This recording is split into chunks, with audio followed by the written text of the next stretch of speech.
I politijagt er vi på patrulje med Færdselspolitiet. I Nordsjælland er Claus på vej tilbage til motorvejen, da han observerer en bil, der ikke ser ud til at være bekendt med de helt basale færdselsregler. Ja, han fik så lige lavet en gang rød lys der.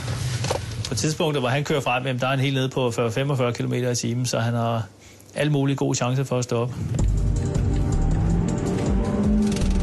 Det viser sig ellers, at der er tale om en bilist, der netop burde være et forbillede for andre i trafikken. Det kan godt lide en skolevogn, måske en lille køreprøve. Det ville da være en pudsighed. Det skønner i hvert fald, det er en skolevogn, fordi den har nogle ekstra spejle monteret, som skolevogn har, så kørelæreren kan følge med i, hvad der sker. Der står godt nok ikke skolevogn på den, men jeg regner med, at det er en skolevogn, og så måske er en, der er til køreprøve eller ude at køre, så...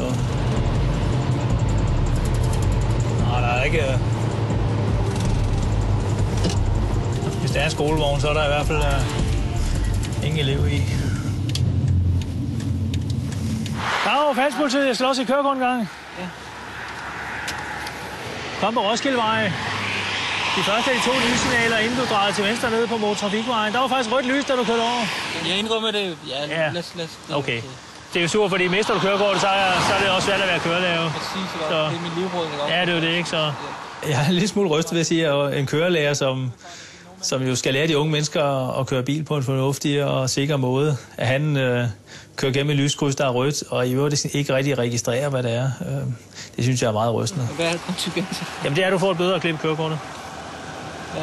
Rødt lys er belagt med klip. Han fortæller derude, at han nok har en betinget frakendelse i forvejen, og nu får han så et klip oveni, og det er selvfølgelig uheldigt.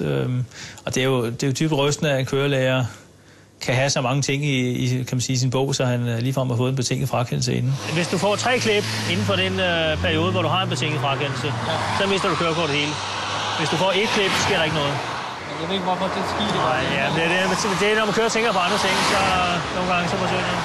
Jeg tror ikke, jeg har skrevet en kørelærer for at køre over for rødt lys før. Men selvfølgelig kørelærer, det er også almindelige mennesker, så de kan selvfølgelig også, kan man sige, kveje sig lidt i trafikken. Kør forsigtigt, have en god dag, ikke?